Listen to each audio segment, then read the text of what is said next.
C'est de ce panorama que les habitants de la vallée Zillertal disent « Leur vallée est la plus belle de toutes les Alpes ». Nous portons tout d'abord notre attention sur le marché municipal de Mayrhofen, tout au fond de la vallée Zille et sur la localité principale, tout simplement parce que Mayrhofen est la plus grande, tant par sa surface que par le nombre de ses habitants. C'est maintenant, en été, que Mayrhofen se montre joliment paré, les vacanciers devant se sentir au mieux. L'hospitalité à Mayrhofen est d'importance. Hôtels, pensions et de nombreux gîtes et autres possibilités privées d'hébergement permettent à chaque invité de trouver le logement adéquat. Pour ceux qui partent à la découverte de leur lieu de villégiature, ils seront de suite confrontés à l'impressionnante luxuriance florale que tous les habitants de Mayrhofen entourent de soins attentifs, avec même un certain flair méditerranéen. La région de Mayrhofen, IPAR, compte à elle seule 2,1 millions d'hébergements sur un total de 6 millions pour toute la vallée de Zillertal. La piscine en plein air est le point d'attraction pour tous les amoureux de l'eau. Bouillonnement vigoureux, douche énergique avec effet massage, ou bien tout simplement nager. Ce sont surtout les enfants qui tiennent le coup ici facilement toute la journée. Le paysage balnéaire est agencé de telle manière qu'il puisse plaire à tout un chacun. La fontaine de l'Europe devant l'église Pfarrkirche. Une visite de l'église s'impose. Sculpture moderne du Moroder. C'est justement ce contraste qui fait le charme de ces lieux. La Maison de l'Europe est toujours le point crucial lorsqu'il s'agit d'obtenir des informations sur les randonnées. La maquette tridimensionnelle de la vallée Zillertal est d'une grande aide pour la préparation d'excursions. Les refuges et les buts les plus importants y sont représentés et ainsi les randonneurs peuvent s'en faire déjà une première impression. Il est donc temps de partir pour notre première excursion. À Mayrhofen, le moindre souhait vacancier est en mesure d'être satisfait, auquel certainement les deux funiculaires participent. L'un, c'est le funiculaire Ahorn, grâce auquel de nombreux randonneurs se laissent monter de 670 à 1965 mètres de hauteur. La station en vallée se trouve un peu au sud de Mayrhofen. Le regard se porte au loin dans la vallée de Zillertal. Là, tout derrière, doit sans doute se trouver Ramsau.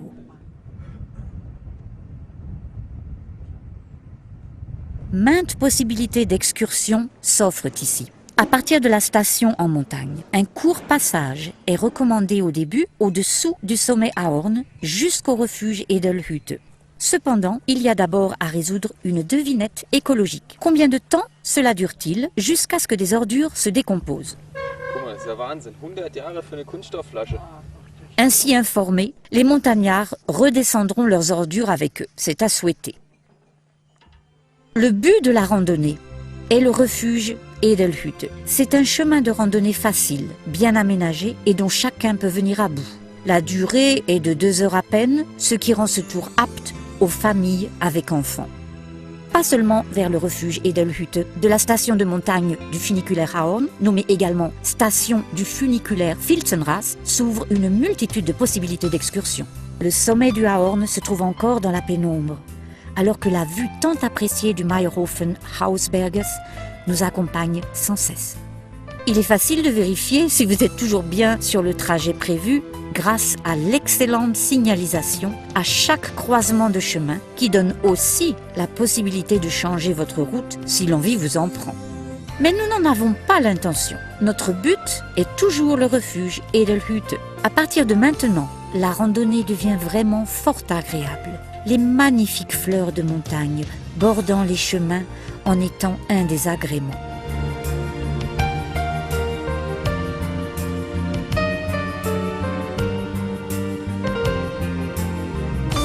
Ceux qui ont l'intention de faire des randonnées dans la vallée de Zillertal devraient tout d'abord s'informer minutieusement. Le choix s'étale de la simple randonnée d'une journée à celle de plusieurs jours, en passant ces nuits dans des refuges. Des randonnées guidées sont également possibles, allant jusqu'à des randonnées spéciales pour experts, par exemple pour les passionnés de minéraux.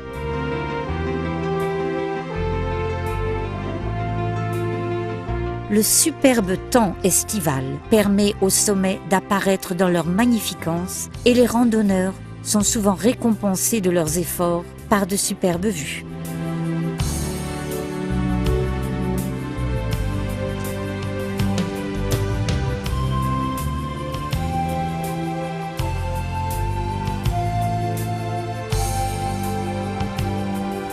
Nature vierge, c'est la richesse de tous les lieux de villégiature dans les Alpes. Une protection de l'environnement n'est possible que si chaque ami de la montagne y participe réellement. Ce pourquoi les randonneurs sont confrontés à d'aimables rappels.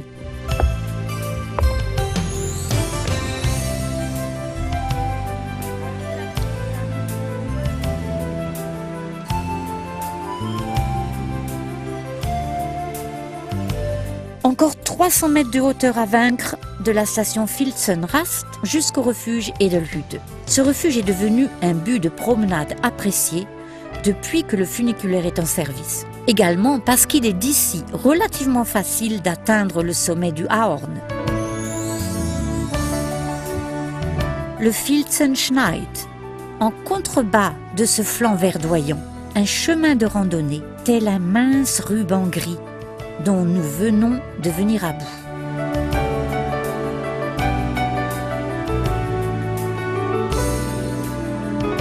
La section Würzburg de l'association alpine allemande est responsable du refuge Edelhütte. On y trouve 63 lits, ou du moins matelas, de la mi-juin à fin septembre. Pas seulement la vue, le randonneur se réjouit aussi des spécialités tyroliennes préparées toujours par l'hôtelier de première fraîcheur. Notre toute première randonnée dans la vallée de Zillertal se termine donc dans le cadre d'une chaleureuse hospitalité. Celui qui désire aller plus haut peut entreprendre la montée du Aschaffenburger Höhensteig, mais cela mène dans les régions alpines. En montant, peut-être qu'un jour, il réussira même l'ascension du Schäfchen. Mais pour le moment, il a plutôt besoin d'encouragement. Juste à côté, 2 superbes Haflinger dans la prairie. Depuis longtemps, ils sont habitués à la vue de la cime du Ahorn. La pensée de faire quand même le sommet est très tentante. Peut-être une autre fois, car nous désirons effectuer de nombreuses excursions pour vraiment bien découvrir la vallée. Et c'est ainsi que, pour aujourd'hui, nous buvons des yeux à satiété ce merveilleux paysage alpin.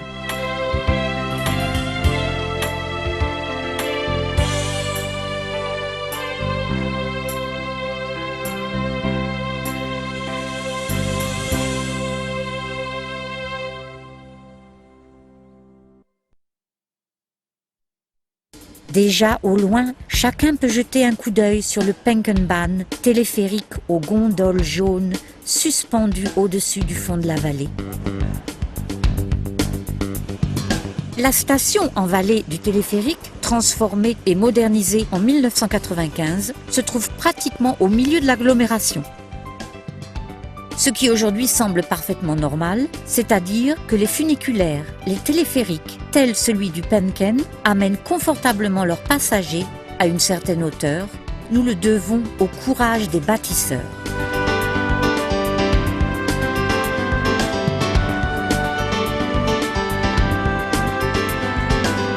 De nouvelles perspectives s'ouvrent ainsi pour les lieux de vacances. Depuis plus de 50 ans, 53 exactement, commençait la construction du Penken. À cette époque, avec leur vision, bien que critiquée et moquée, les pionniers ont finalement eu raison. La construction du téléphérique permit à Mayrhofen de créer une deuxième saison, car déjà les penchants pour les sports d'hiver prenaient leur essor.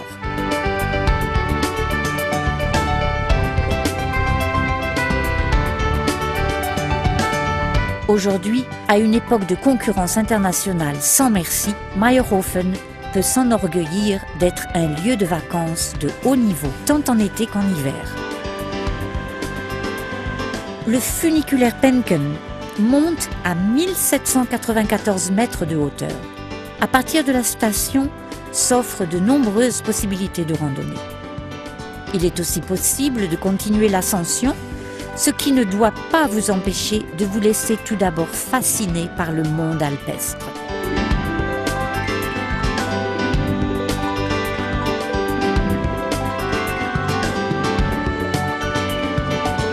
Prendre le télésiège à proximité de la station du téléphérique, celui-ci mène les randonneurs dans les alpages du Penken, à nouveau 200 mètres plus haut.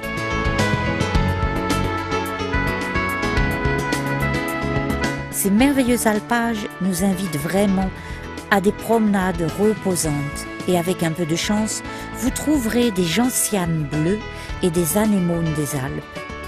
En hiver, les skis pendent du télésiège car le Penken est un domaine skiable extrêmement séduisant. 2000 mètres, c'est le terminus.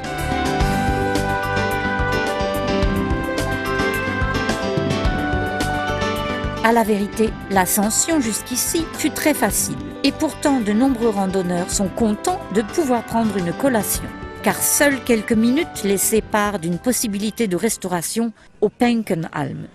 Et le gérant du refuge sait comment satisfaire aussi les plus jeunes. Les caresses sont permises et même recommandées auprès de maître longues oreilles, l'âne de la maison. Qu'est-ce qui peut être, ici là-haut, mieux, plus sain qu'un babeur?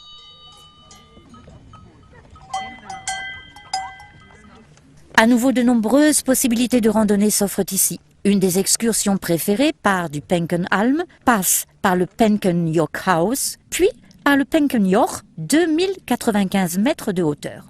Au-dessus du Schroffenalm, le sentier descend vers Vorderlannersbach, le but de la randonnée. Bientôt apparaît sur la droite le puissant Grinberg aux formes harmonieuses. Et pas seulement la pointe du Ahorn. Il y a, semble-t-il, bien plus qui vaut le coup d'être photographié. Le sentier du panorama. Ici, cela devient clair. Pourquoi ce trajet s'appelle ainsi entre Penkenalm et le Penkenjoch? Pour celui qui a envie d'encore plus de points de vue, à couper le souffle, alors un petit crochet vaut le coup, à seulement quelques mètres en contrebas. Le regard peut plonger dans le Stilupgrund avec le réservoir d'eau. Et ce que beaucoup ne savent pas, au fond de la vallée, se trouve une des plus belles réserves de chamois de toute la région. Le Stilupgrund, déjà en l'an 1200, se trouvait ici plusieurs exploitations fonctionnant toute l'année. Plus tard, une randonnée nous y conduira.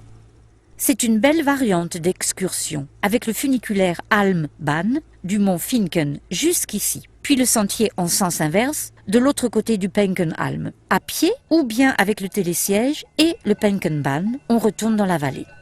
Maintes exploitations ont réussi à survivre ici. Les pâturages, d'ailleurs, entretiennent l'image typique des alpages. Sinon, la culture traditionnelle disparaîtrait rapidement. Et ce serait un grand dommage, car de nombreux randonneurs apprécient le paysage alpin, se réjouissent de l'alternance des pâturages et des forêts jusque dans la vallée Tuxertal. Et à multiples reprises, séduisent ces merveilleux points de vue. Les sommets semblent être à portée de main. Les randonneurs ont tout leur temps et ainsi les pauses casse-croûte sont plus nombreuses qu'elles ne l'étaient prévues au matin. Et les exigences s'accumulent. La haute montagne, pour les prochains jours, fait partie de la carte des randonnées, au beau milieu des crêtes supérieures de la vallée de Zillertal. En tout cas, c'est ce que la plupart des randonneurs ont l'intention de faire. Le chemin actuel pour aller à Vorderlannersbach est digne d'être nommé facile et confortable. La descente du Penkenalm jusqu'ici, en bas, dure environ 3h30, pratiquement sans aucune pente abrupte, des sentiers bien tracés. Cette randonnée est aussi parfaite pour personnes sans aucun entraînement. Et toujours, contrôle de direction par panneau indicateur. Se perdre est pratiquement impossible. En contrepartie, on y retrouve une grande variété de randonnées et d'excursions mises à disposition. C'est maintenant l'après-midi. Les pâturages semblent somnolents et nous font presque oublier combien, à la vérité, la vie des paysans montagnards est pénible.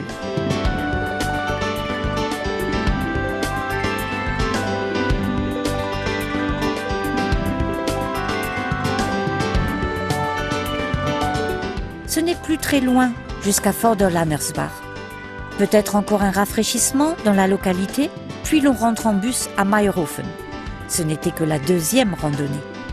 Mais on se sent presque comme chez soi ici, dans la vallée de Zillertal, et nous sommes impatients de commencer notre prochaine excursion pour découvrir encore plus le monde alpin.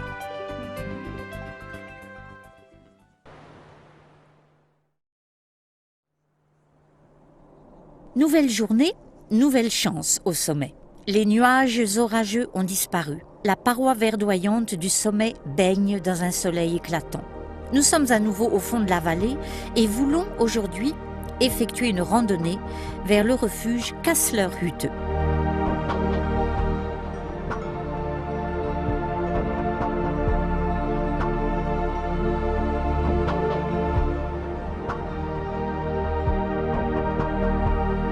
Ça va sûrement marcher. Le temps est stable, la vue est claire, conditions idéales pour une super expérience alpine.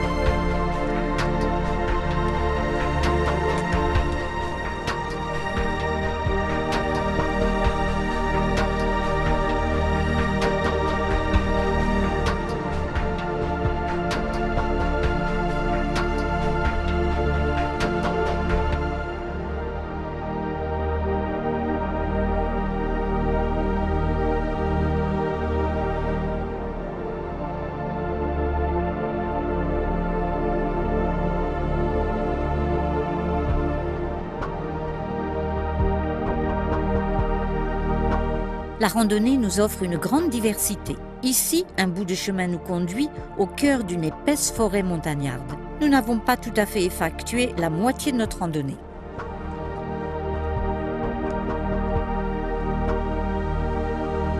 Cette fois-ci, ce sont des nuages de beau temps. Le Grand Lefleur, 3379 mètres de hauteur. À sa droite, le Greitzer Spitze, le Lappenspitze, et tout à fait à droite, le Lappenschacht. Le panorama invite à s'arrêter. Il y a continuellement de nouveaux points de vue. Il faut beaucoup boire lors de randonnées. Par exemple de l'eau ou du thé. Et aussi des petits encas énergétiques recharge rapidement les batteries musculaires. L'herbe abondante semble plaire aussi au bétail. Le Lappenschacht, à nouveau. Par là passe le célèbre sentier Berliner Höhenweg et il part du refuge Kasslerhütte. En direction de ce refuge, l'eau nous accompagne sans interruption. Tout est jaillissement, bouillonnement, pétillement et mugissement parmi les rochers. On peut remercier la force primitive de l'eau qui ouvre sans cesse de nouveaux espaces vitaux aux plantes et aux animaux.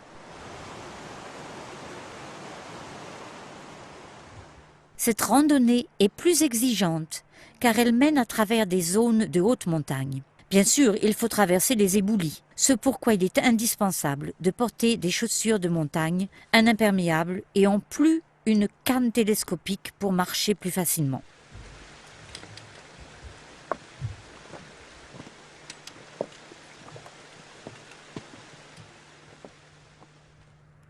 On ne peut pas espérer mieux que cette splendide journée d'été pour goûter les joies de la montagne. Et elle devient de plus en plus magnifique. En face, les blanches pentes verglacées et enneigées du Löffler-Käse rayonnent jusqu'ici. Soudain, les glaciers se trouvent à la hauteur de nos yeux. C'est le signe infaillible que nous allons bientôt atteindre le refuge Kasslerhütte.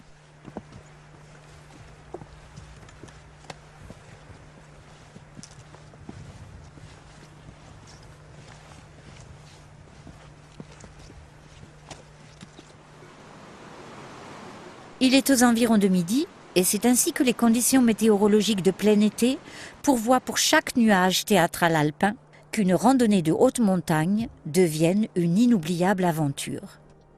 À chaque minute, les sommets changent de costume, housses raffinées de vapeur d'eau blanchâtre.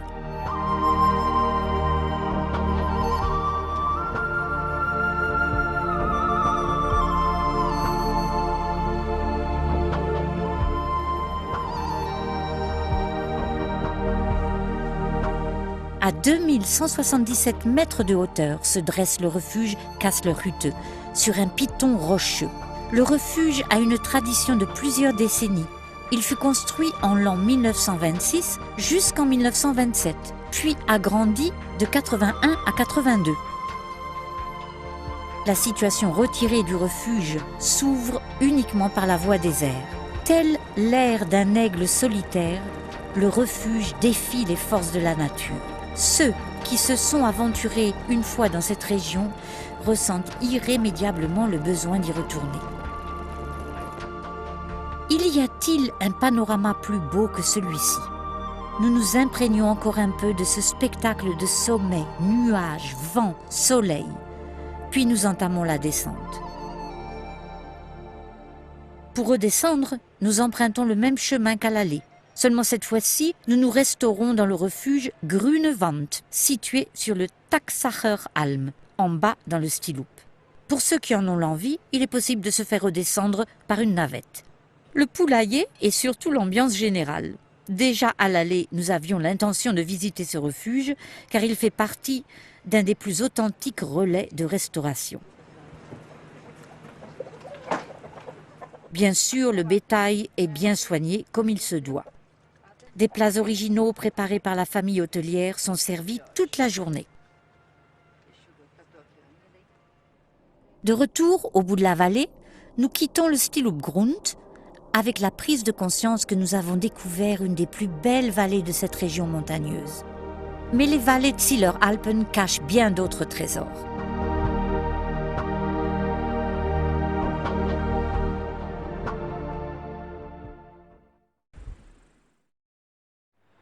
Nous sommes au barrage du lac de retenue des eaux Zillergründel, 186 mètres de hauteur. Impressionnant. Ce réservoir procure de l'eau potable et alimente en électricité. C'est en autocar que nous sommes montés de Mayrhofen, très confortablement. Une telle liaison par autocar existe également pour les autres Gründe.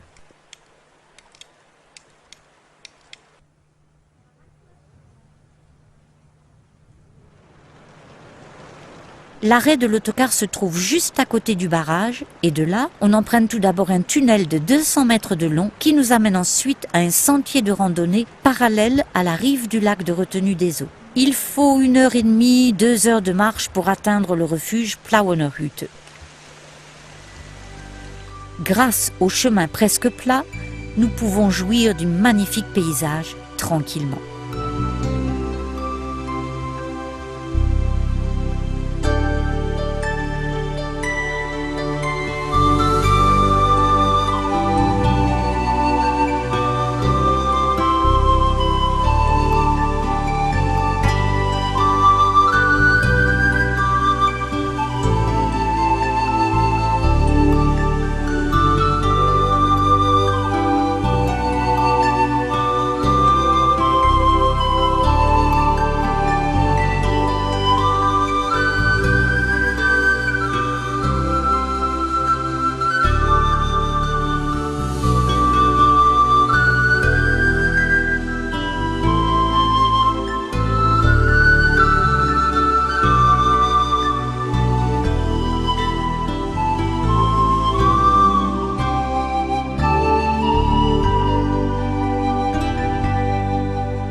Autant la randonnée a commencé facilement, autant elle se met à solliciter notre entraînement, particulièrement lorsque l'on quitte la rive du lac et que l'on commence la montée.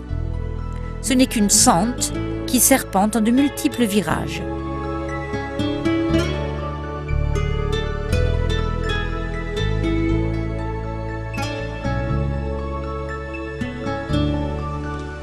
Les cannes télescopiques, si faciles à accrocher au sac à dos, sont particulièrement appréciées dans cette randonnée.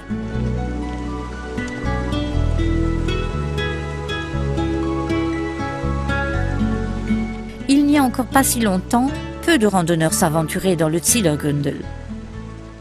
Dans cette vallée isolée, tout changea lors de la construction du barrage.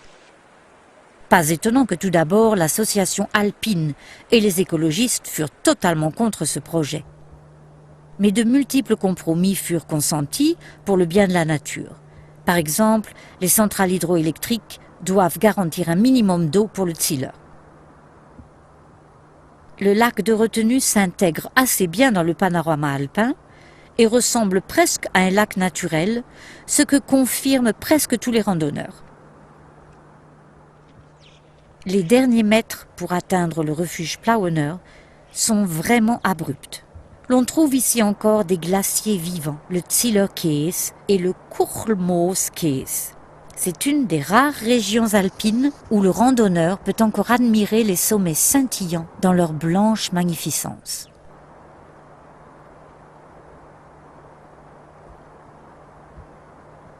Le refuge Plauener Hütte est encadré pittoresquement par les sommets du massif Reichenspitz. Le refuge se trouve tout à fait au nord-est du parc naturel de la vallée alpine Zillertal.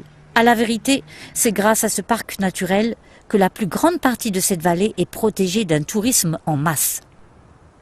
Le tourisme en douceur mise bien plus sur l'utilisation traditionnelle des sols, des pâturages et des forêts, ainsi qu'aux intérêts des randonneurs, alpinistes et amoureux de la nature.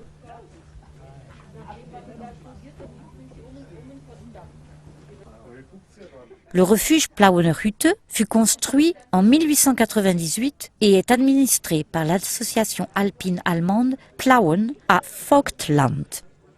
Ce ne sont pas seulement les poses que l'on apprécie ici, à 2360 mètres de hauteur, mais aussi maints passages et ramifications conduisant au refuge Richterhütte et au Gamsschacht.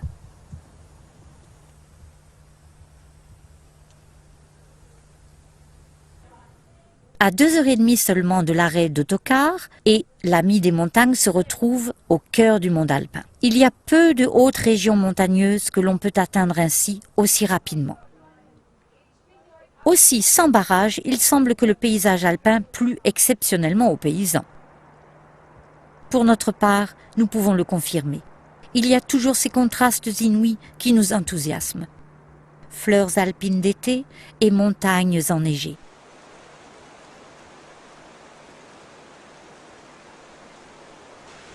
Nous avons donc visité 3 refuges à travers le monde alpestre Zillertal. Et à chaque fois, nous avons rencontré des populations et des paysages différents. Et nous nous sommes toujours quittés amis. Notre programme inclut encore 4 refuges et excursions. Nous sommes curieux de ce que nous allons encore découvrir.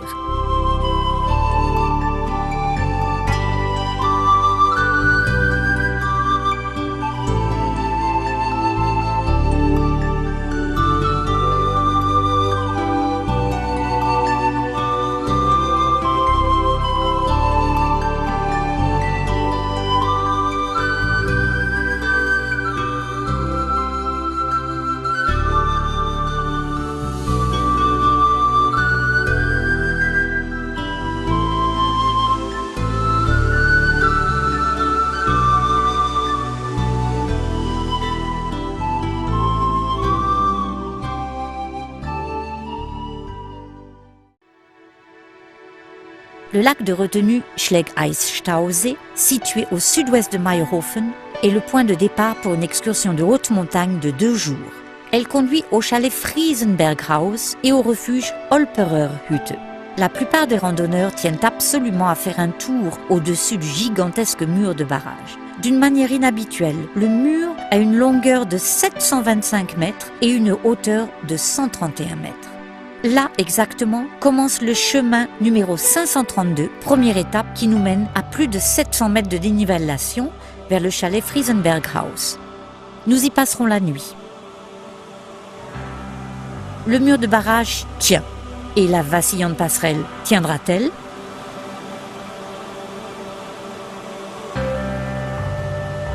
Nous réussîmes à traverser le ruisseau Falsch-Seitenbach avec bravoure. Le jour suivant, il nous faudra environ 2h30 pour atteindre le chalet Friesenberghaus, puis nous continuerons vers le refuge Olperer Hütte. Alors nous nous retrouverons sur un tronçon du célèbre sentier Berliner Höhenweg. Là, les géants nous saluent. Le Hochpfeiler dans son magnifique manteau de glace. Tous ensemble, ils forment un groupe magique, d'un contraste réussi avec la surface de l'eau vert émeraude du lac Schlegeis-Stausee.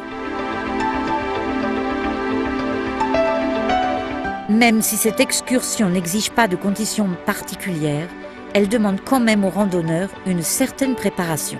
Déjà, la montée devient bien escarpée. Il faut donc un minimum de conditions.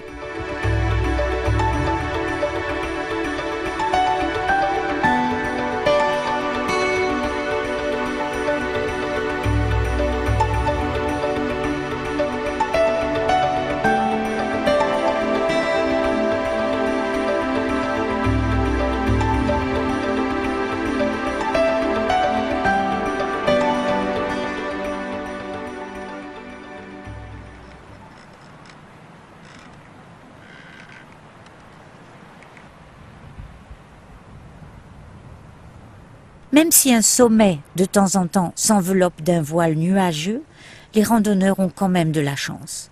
Le temps reste au beau fixe, le soleil s'impose avec éclat et illumine ce décor fabuleux. Et voici le champion de la vallée de Zillertal, le Hochpfeiler, 3509 mètres, le plus haut, au-dessous le Schlegeis-Käse. Imperceptiblement, le décor a à nouveau changé. La forêt a cédé la place à une végétation de pins nains, signe infaillible que nous avons dépassé la limite forestière supérieure. Il fait chaud aujourd'hui et l'effort corporel libère quelques calories. Mais le chevronné de la montagne conseille toujours d'emmener dans son sac à dos un pull et un vêtement de pluie, car en haute montagne, le temps peut changer d'une seconde à l'autre.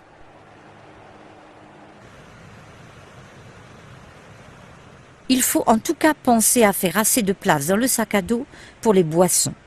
L'alcool est tabou.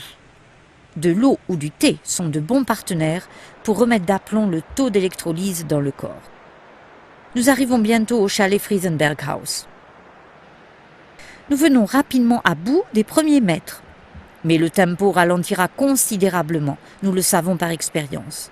C'est pourquoi il est bon de réserver ses forces et de calculer largement, au niveau du temps, car la durée indiquée concerne uniquement la marche, n'inclut pas les pauses. Les voilà donc, les vallées de Zillertal, vues du chalet Friesenberghaus. C'est l'heure bleue, donc le moment où l'on peut voir, clair comme du cristal, les cimes qui en même temps pâlissent dans la lumière diffuse de cette journée avancée. Après les troubles de la guerre, des travaux de restauration ont rendu le Friesenberghaus à nouveau habitable. Aujourd'hui, le chalet est même devenu un lieu de rencontre internationale.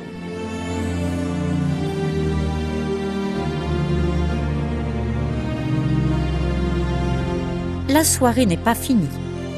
La nature prépare un nouveau spectacle pour les randonneurs.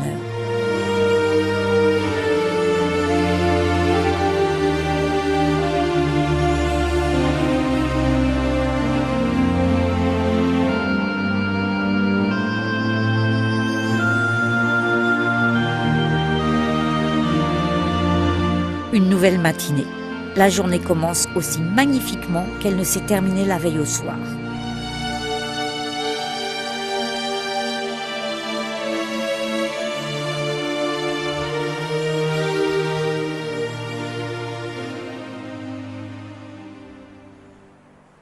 Après une bonne et calme nuit de repos, et bien sûr un solide petit déjeuner, c'est le départ pour la deuxième étape de la randonnée. Du chalet Friesenberghaus, il faut continuer en empruntant un tronçon du chemin Berliner Höhenweg, et en voici la description. C'est le chemin numéro 526, la partie entre le chalet Friesenberghaus et le refuge Olperer Hütte. La dénivellation en descendant est de 90 mètres. Mais il faut tout d'abord monter quelques mètres. Il semble que cela va être à nouveau une belle journée d'été, et ainsi les deux randonneurs peuvent retarder leur départ et attendre que le soleil ne fasse fondre un peu plus la neige fraîchement tombée pour assurer une meilleure marche.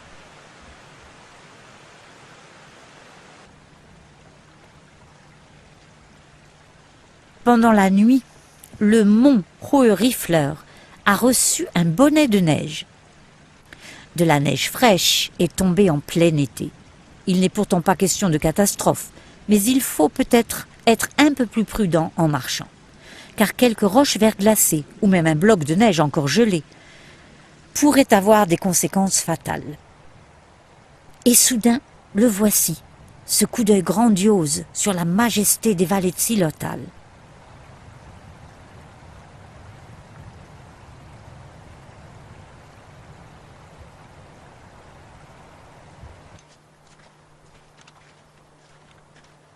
Et ce n'est pas l'ultime récompense pour les montagnards. Au loin, la carapace glacée du glacier.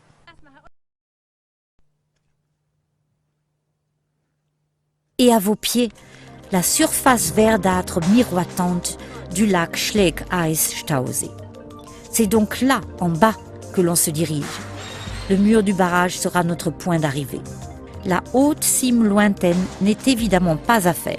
Le glacier Schlegeis-Gletscher, sous le Breitnoks, est la source principale qui alimente le lac Schlegeis.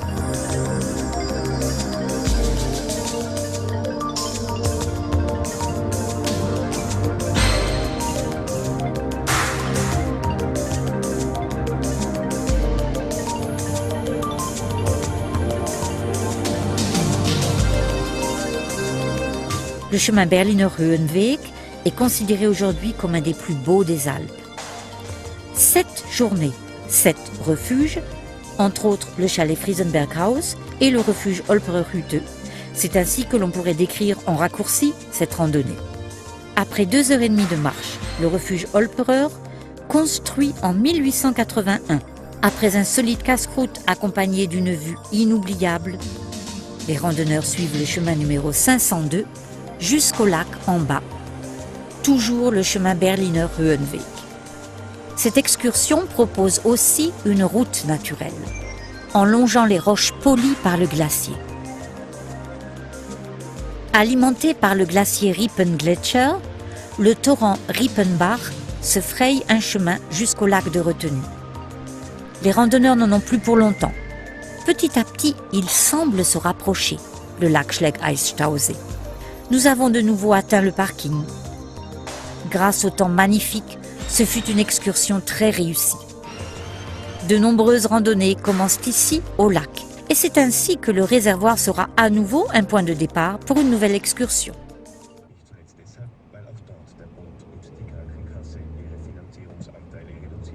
L'autocar est une possibilité. Une autre serait de faire le voyage à plusieurs en voiture avec des amis. Le but est le parking Zamsgatele, directement au mur de barrage du réservoir Schlegeis-Speicher. La route à péage sinue de plus en plus haut à travers le Zamsergrund, sauvagement romantique.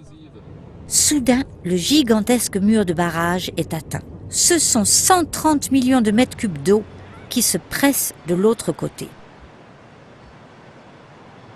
Du parking Zamsgatele jusqu'au barrage, le sentier de randonnée conduit immédiatement sur la rive du lac vers le sud. Le but est le chalet Furtschagelhaus. C'est d'abord un trajet étonnamment calme, pas du tout spectaculaire, que parcourent les randonneurs en moins d'1 heure. Maintenant, ils sont arrivés à l'embouchure du lac.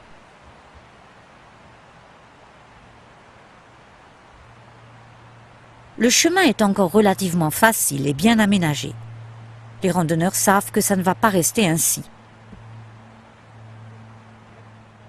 Le soleil éclatant les aveugle. Bien qu'à contre-jour, le scintillement du glacier en contrebas du Breitnock a belle allure. Il fut conquis pour la première fois en 1882. En cette journée d'été, le soleil brûle sans pitié, déjà si chaud que les randonneurs se mettent à transpirer. Et la tentation est grande d'éliminer un peu de lest. Un panneau annonce « Transport de sacs à dos par funiculaire pour matériel jusqu'au chalet Furtschagelhaus ». Mais avec 2 fois un détour de 300 mètres. Les sacs à dos ne sont finalement pas si lourds. Bien visibles, les panneaux qui montrent continuellement aux randonneurs qu'ils ont encore toutes les chances d'atteindre leur but.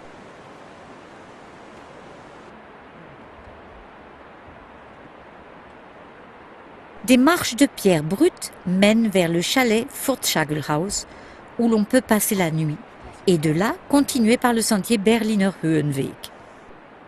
Mais nos randonneurs n'en ont pas l'intention. Cet après-midi même, par ce beau temps, ils préfèrent redescendre.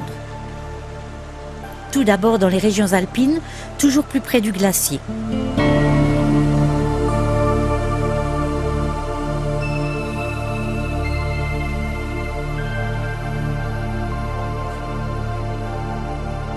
Le sommet Hochferner, le Hochpfeiler, dans les nuages, le Hohe Weißzinn, puis le Breitnock, la classe des 3000. Toutes ces montagnes portent un nom célèbre et forment pour la plupart la crête principale des vallées de Zillertal, un massif rocheux de granit transformé en gigantesque glacier.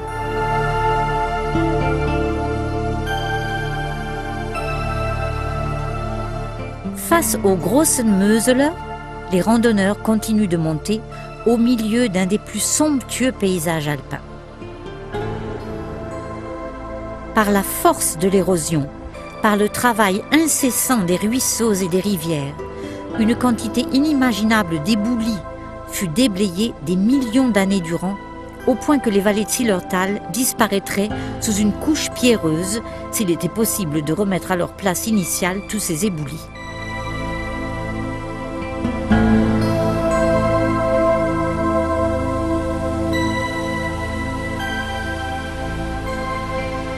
Imposante, la cime du Furtschagel s'éloigne de notre champ de vue. Et sur le côté gauche, l'on reconnaît la brèche du Schönbichler Schacht, à travers laquelle mène le sentier vers le refuge Berliner Hütte. Par contre, le chalet Furtschagelhaus se trouve à portée de main. Ce sont tout d'abord les fermiers qui se sont retrouvés ici, ce qui devait changer après que le chalet ne fut inauguré le 7 août 1889 et servit dès lors les intérêts de l'alpinisme.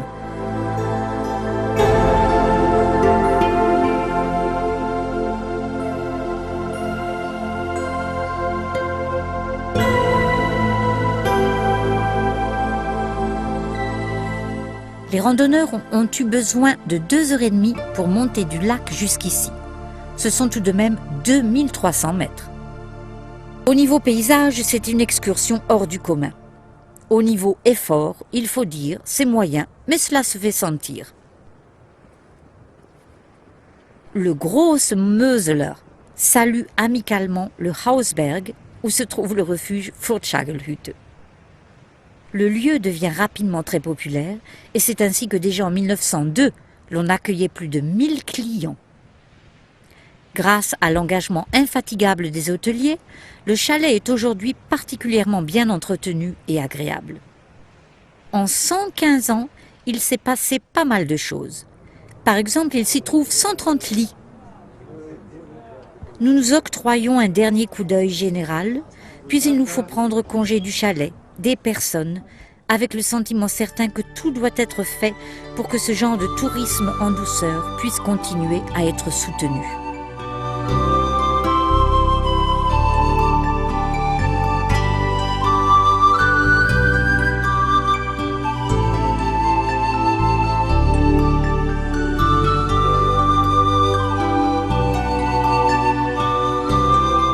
Les flancs abrupts du Hochpfeiler, les puissantes épaules du Breitnock et le caractère charmant des autres cimes des vallées de Zillertal.